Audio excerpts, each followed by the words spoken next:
ओम शांति। 10 दिसंबर 2023 अव्यक्त बाप दादा के महावाक्य। ओरिजिनल डेट 23 फरवरी 1997। साथी को साथ रख, साक्षी और खुशनुमा तख्त नशीन रहो। आज विश्व कल्याणकारी बाप विश्व के चारों तरफ के बच्चों को देख हर्षित हो रहे हैं। सभी बच्चों के स्नेह और सहयोग की रेखाएं बच्चों के चेहरे से दिखाई दे रही हैं। हर एक के दिल से मेरा बाबा यह गीत बाप दादा सुन रहे हैं।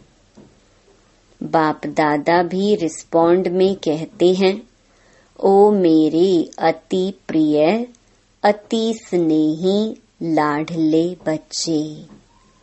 हर एक बच्चा प्रिय भी है, लाडले भी हैं। क्यों?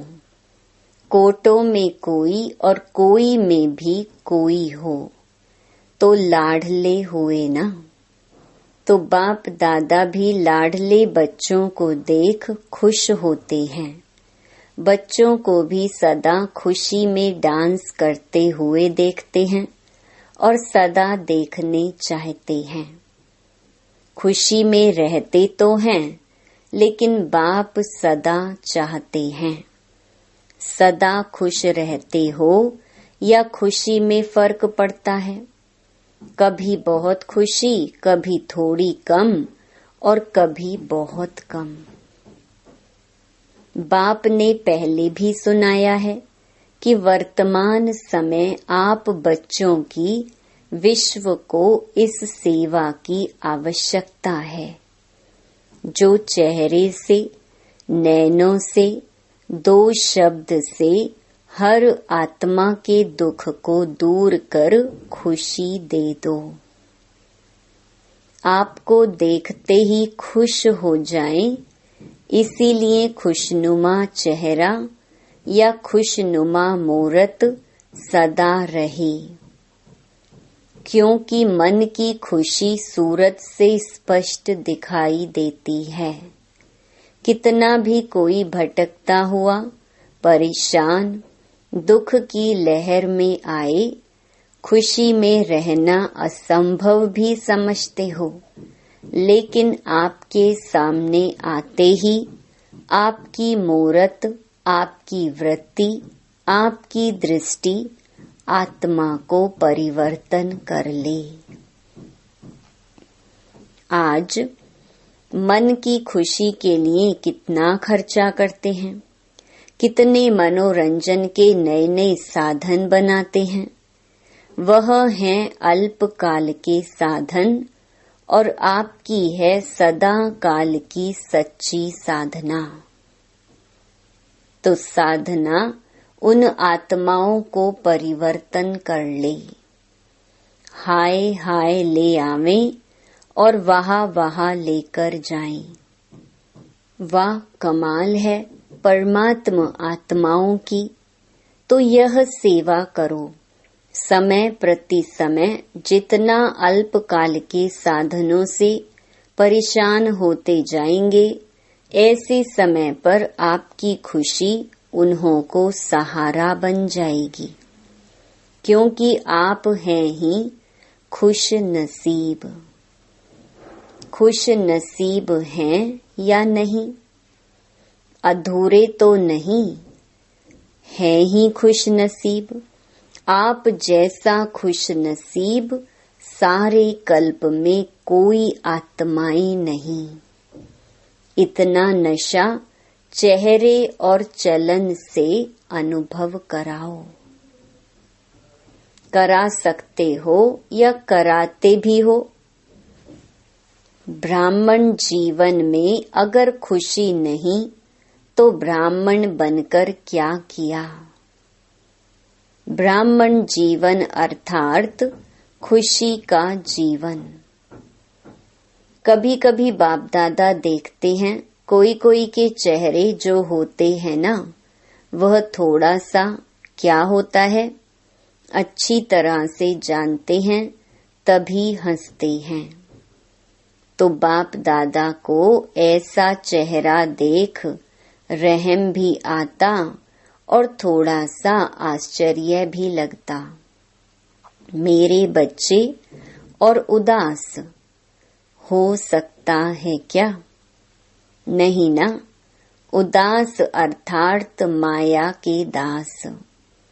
लेकिन आप तो मास्टर मायापति हो। माया आपके आगे क्या है? चींटी भी नहीं है, मरी हुई चींटी। दूर से लगता है जिंदा है, लेकिन होती मरी हुई है। सिर्फ दूर से परखने की शक्ति चाहिए। जैसे बाप की नॉलेज विस्तार से जानते हो ना, ऐसे माया के भी बहुरूपी रूप की पहचान नॉलेज अच्छी तरह से धारण कर लो। वह सिर्फ डराती है। जैसे छोटे बच्चे होते हैं ना, तो उनको माँ बाप निर्भय बनाने के लिए डराते हैं। कुछ करेंगे नहीं, जानबूझकर डराने के लिए करते हैं। ऐसे माया भी अपना बनाने के लिए बहुरूप धारण करती है। जब बहुरूप धारण करती है तो आप भी बहुरूपी बन उसको परख लो। परख नहीं सकते हैं ना, तो क्या खेल करते हो? युद्ध करने शुरू कर देते हो, हाय माया आ गई। और युद्ध करने से बुद्धि मन थक जाता है। फिर थकावट से क्या कहते हो? माया बड़ी प्रबल है, माया बड़ी तेज है। कुछ भी नहीं है। आपकी कमजोरी भिन्न भिन्न माया के रूप बन जाती है। तो बाप दादा सदा हरेक बच्चे को खुश नसीब के नशे में, खुशनुमा चेहरे में और खुशी की खुराक से तंदुरुस्त और सदा खुशी के खजानों से संपन्न देखने चाहते हैं। जीवन में चाहिए क्या? खुराक और खजाना। और क्या चाहिए? तो आपके पास खुशी की खुराक है या स्टॉक कभी खत्म हो जाता है? खुशी का खजाना अखुट है, अखुट है ना। और जितना खर्चो उतना बढ़े।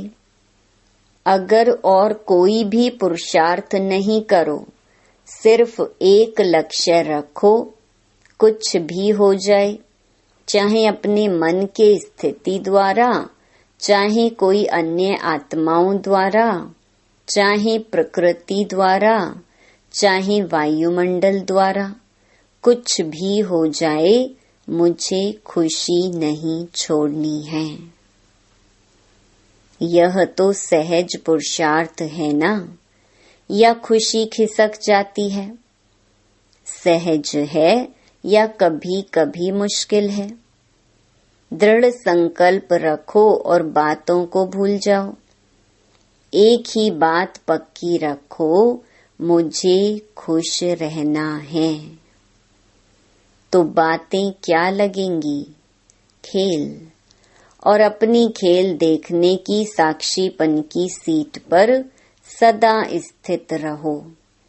चाहे कोई आप समान करने वाला हो, आपको परेशान कर अपने साक्षीपन की शान से नीचे उतारने वाले हों, लेकिन आप साक्षीपन की सीट से नीचे नहीं आओ। नीचे आ जाते हो तभी खुशी कम हो जाती है। बाप दादा ने पहले भी 2 शब्द सुनाए हैं, साथी और साक्षी। जब बाप दादा साथ है तो साक्षीपन की सीट सदा मजबूत रहती है।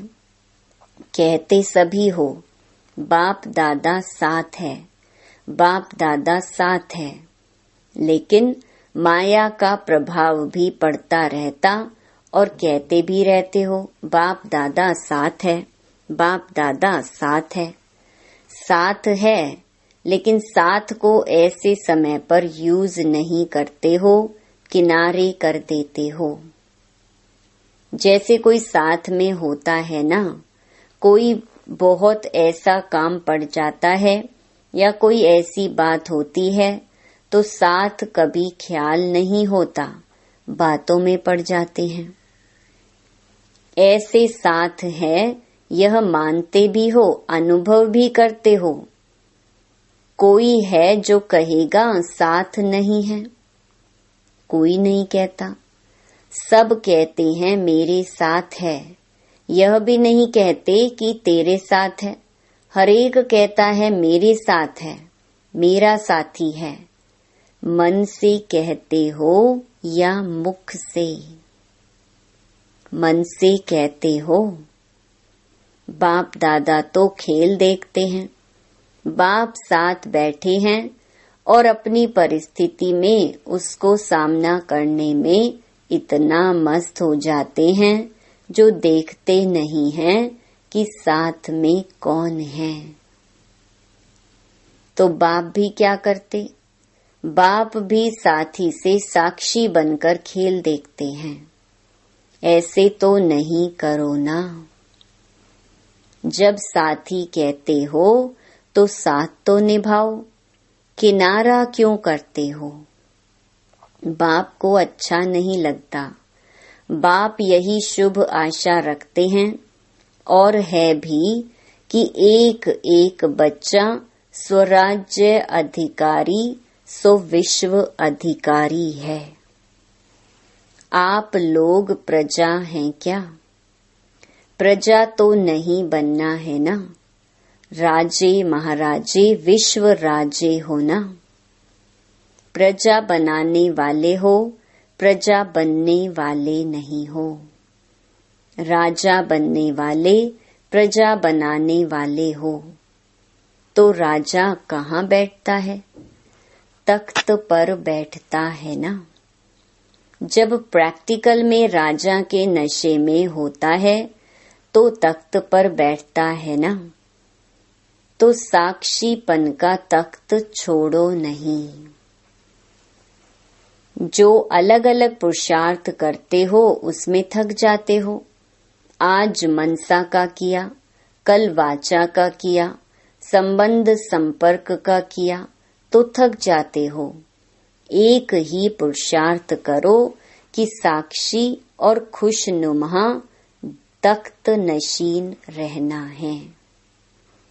यह तख्त कभी नहीं छोड़ना है।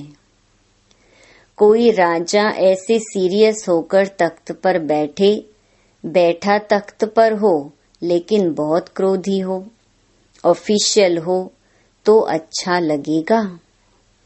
कहेंगे यह तो राजा नहीं है।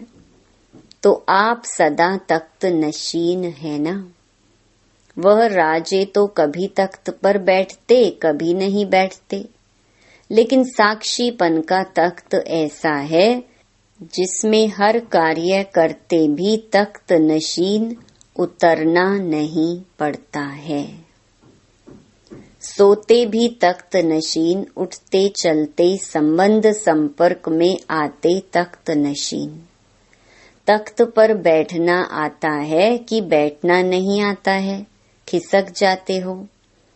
साक्षीपन के तख्त नशीन आत्मा कभी भी कोई समस्या में परेशान नहीं हो सकती।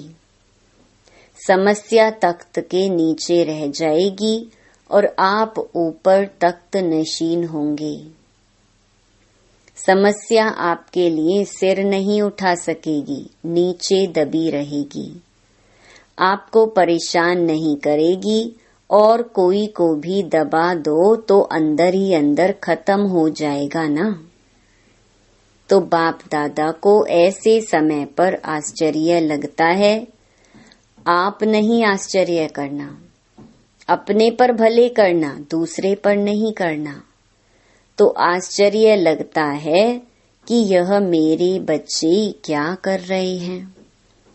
तख्त से उतर रहे हैं। जब तख्त नशीन रहने का संस्कार अब से ही डालेंगे, तब विश्व के तख्त पर भी बैठेंगे। यहाँ सदा काल तख्त नशीन नहीं होंगे तो वहाँ भी सदा अर्थात जितना समय फुल है उतना समय नहीं बैठ सकेंगे। संस्कार सब अभी भरने हैं, फिर वही भरे हुए संस्कार सतयुग में कार्य करेंगे। रॉयल्टी के संस्कार अभी से भरने हैं। ऐसे नहीं सोचना कि अभी कुछ समय तो पड़ा है, इतने में विनाश तो नहीं होना है। यह नहीं सोचना, विनाश होना है अचानक। पूछकर नहीं आएगा कि हाँ तैयार हो, सब अचानक होना है। आप लोग भी ब्राह्मण कैसे बने? अचानक ही संदेश मिला, प्रदर्शनी देखी, संपर्क संबंध हुआ, बदल गए। क्या सोचा था कि इस तारीख को ब्राह्मण बनेंगे? अचानक हो गया ना, तो परिवर्तन भी अचानक होना है। आपको पहले माया और ही अलबेला बनाएगी। सोचेंगे हमने तो 2000 सोचा था, वह भी पूरा हो गया, अभी तो थोड़ा रेस्ट कर लो। पहले माया अपना जादू फैलाएगी, अलबेला बनाएगी। किसी भी बात में, चाहे सेवा में, चाहे योग में, चाहे धारणा में, चाहे संबंध संपर्क में, यह तो चलता ही है, यह तो होता ही है। ऐसे पहले माया अलबेला बनाने की कोशिश करेगी, फिर अचानक विनाश होगा। फिर नहीं कहना कि बाप दादा ने सुनाया ही नहीं। ऐसा भी होना है क्या? इसलिए पहले ही सुना देते हैं। अलबेले कभी भी किसी भी बात में नहीं बनना। 4 ही सब्जेक्ट में अलर्ट, अभी भी कुछ हो जाए तो अलर्ट। उस समय नहीं कहना बाप दादा अभी आओ, अभी साथ निभाओ, अभी थोड़ी शक्ति दे दो। उस समय नहीं देंगे। अभी जितनी शक्ति चाहिए, जैसी चाहिए उतनी जमा कर लो। सबको खुली छुट्टी है, खुले भंडार हैं। जितनी शक्ति चाहिए, जो शक्ति चाहिए ले लो। पेपर के समय टीचर व प्रिंसिपल मदद नहीं करता। डबल विदेशी बच्चों को देख बाप को भी डबल खुशी होती है। क्यों होती है? क्योंकि डबल विदेशियों को स्वयं को परिवर्तन करने में डबल मेहनत करनी पड़ी। इसलिए जब बाप दादा डबल विदेशी बच्चों को देखते हैं तो डबल खुशी होती है। वाह मेरे डबल विदेशी बच्चे, वाह! डबल विदेशी हाथ उठाओ। विश्व के अनेक देशों के करीब 1000 भाई बहनें सभा में उपस्थित हैं। वाह, बहुत अच्छा! डबल ताली बजाओ। बाप दादा विदेश की सेवा के समाचार सुनते रहते हैं, देखते भी रहते हैं। रिजल्ट में सेवा का उमंग उत्साह बहुत अच्छा है। सिर्फ कभी कभी अपने ऊपर सेवा का थोड़ा सा बोझ उठा लेते हो। बोझ नहीं उठाओ, बोझ बाप को दे दो। बाप के लिए वह बोझ कुछ भी नहीं है। लेकिन आप सेवा का बोझ उठा लेते हो तो थक जाते हो। सेवा बहुत अच्छी करते हो, सेवा के समय नहीं थकते हो। उस समय बहुत अच्छे चेहरों का फोटो निकालने वाला होता है, लेकिन कोई कोई, सभी नहीं, सेवा के बाद थोड़ा सा थकावट के चेहरे में दिखाई देते हैं। बाप कहते हैं बोझ उठाते क्यों हो? क्या बोझ उठाना अच्छा लगता है या आदत पड़ी हुई है? बोझ नहीं उठाओ। बोझ तब लगता है जब बाप साथ नहीं है। मैंने किया, मैं करती हूँ, मैं करता हूँ तो बोझ हो जाता है। बाप साथ है, बाप का कार्य है, बाप करा रहा है तो बोझ नहीं होगा। हल्के हो नाचते रहेंगे। जैसे डांस बहुत अच्छी करते हो ना। डबल विदेशियों की डांस देखो तो बहुत अच्छी होती है, अपने को थकाते नहीं हैं। फरिश्ते माफिक करते हो। इंडियन जो करेंगे वह पांव थकाएंगे, हाथ भी थकाएंगे, लेकिन विदेशी डांस भी लाइट करते हो तो ऐसे सेवा भी एक डांस समझो, खेल समझो। थको नहीं। बाप दादा को वह फोटो अच्छा नहीं लगता है। सेवा का उमंग उत्साह अच्छा है और यह भी रिजल्ट बाप के पास है कि अभी थोड़ी सी बात में हलचल में आने की परसेंटेज बहुत कम है। मेजॉरिटी ठीक है, बाकी थोड़ी संख्या कभी कभी थोड़ा सा हलचल में दिखाई देती है। लेकिन आदि की रिजल्ट और अब की रिजल्ट में बहुत अच्छा अंतर है, ऐसा दिखाई देता है ना। अभी नाजुकपन छोड़ते जा रहे हैं। बाप दादा को रिजल्ट देख करके खुशी है। अभी छोटे छोटे माइक भी तैयार कर रहे हैं। अभी छोटे माइक हैं, लेकिन छोटे से बड़े तक भी आ जाएंगे। बाप दादा को याद है, आदि में यह विदेशी टीचर्स कहती थी कि वीआईपीज को मिलना ही मुश्किल है, आना तो छोड़ो मिलना ही मुश्किल है।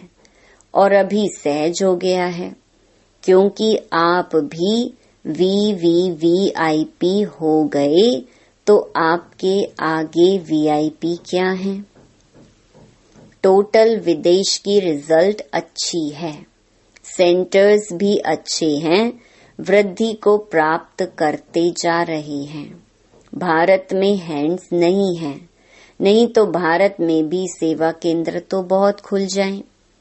एक एक जोन वाला कहता है हैंड्स नहीं है, तो अभी इस वर्ष हैंड्स निकालने की सेवा करो। हैंड्स मांगो नहीं, निकालो और ही दान पुण्य करो। विदेश में यह बहुत अच्छा तरीका है। जहाँ भी सेंटर खुलता है वहाँ के ही लौकिक कार्य भी करते हैं, सेंटर भी चलाते हैं। कैसे चलेगा, कौन चलाएगा, यह प्रॉब्लम कम है। आप लोग यह नहीं सोचना कि हम लौकिक काम क्यों करें, यह तो आपकी सेवा का साधन है। लौकिक कार्य नहीं करते हो, लेकिन अलौकिक कार्य के निमित्त बनने के लिए लौकिक कार्य करते हो। जहाँ भी जाते हो वहाँ सेंटर खोलने का उमंग रहता है ना। तो लौकिक कार्य कब तक करेंगे यह नहीं सोचो। लौकिक कार्य अलौकिक कार्य निमित्त करते हो तो आप सरेंडर हो। लौकिकपन नहीं हो, अलौकिकपन है तो लौकिक कार्य में भी समर्पण हो। लौकिक कार्य को छोड़कर समर्पण समारोह मनाना है, यह बात नहीं है। ऐसा करने से वृद्धि कैसे होगी? इसलिए लौकिक कार्य करते अलौकिक कार्य के निमित्त बनते हो, तो जो निमित्त लौकिक समझते हैं और रहते अलौकिकता में हैं, ऐसी आत्माओं को डबल क्या पदम मुबारक है। सिर्फ ट्रस्टी होकर रहना, मैंपन में नहीं आना। मैं इतना काम करती हूँ, मैंपन नहीं। करावन हार करा रहा है, मैं इंस्ट्रूमेंट हूँ। पावर के आधार पर चल रही हूँ। अच्छा, आज डबल विदेशियों का टर्न है ना। आप लोगों को भी डबल विदेशियों को देख खुशी होती है ना। तो सभी डबल विदेशी खुशनुमा हो, हाथ की ताली बजाओ। अभी मधुबन में तो माया नहीं आती है ना। अच्छा, 1 सेकंड में बिल्कुल बाप समान अशरीरी बन सकते हो। तो 1 सेकंड में फुल स्टॉप लगाओ और अशरीरी स्थिति में स्थित हो जाओ। बाप दादा ने 3 मिनट ड्रिल कराई। अच्छा, ये सारे दिन में बार बार अभ्यास करते रहो। चारों ओर के सर्व माया जीत, प्रकृति जीत, साक्षीपन के तख्त नशीन, साथी के साथ का सदा अनुभव करने वाले, सदा दृढ़ता से सफलता को गले का हार बनाने वाले, सदा बाप समान लाइट रहने वाले, सदा अपने माइट द्वारा विश्व को दुख अशांति की कमजोरी से छुड़ाने वाले, ऐसे मास्टर सुख के सागर, खुशी के सागर, प्रेम के सागर, ज्ञान के सागर, बाप समान बच्चों को याद, प्यार और नमस्ते। वरदान, परखने व निर्णय करने की शक्ति द्वारा सेवा में सफलता प्राप्त करने वाले सफलता मूर्त भव। जो परखने की शक्ति द्वारा बाप को, अपने आप को, समय को, ब्राह्मण परिवार को और अपने श्रेष्ठ कर्तव्य को पहचान कर फिर निर्णय करते हैं कि क्या बनना है और क्या करना है, वही सेवा करते, कर्म व संबंध संपर्क में आते सदा सफलता प्राप्त करते हैं। मनसा वाचा कर्मणा हर प्रकार की सेवा में सफलता मूर्त बनने का आधार है परखने और निर्णय करने की शक्ति। स्लोगन, ज्ञान और योग की लाइट माइट से संपन्न बनो तो किसी भी परिस्थिति को सेकंड में पार कर लेंगे। ओम शांति।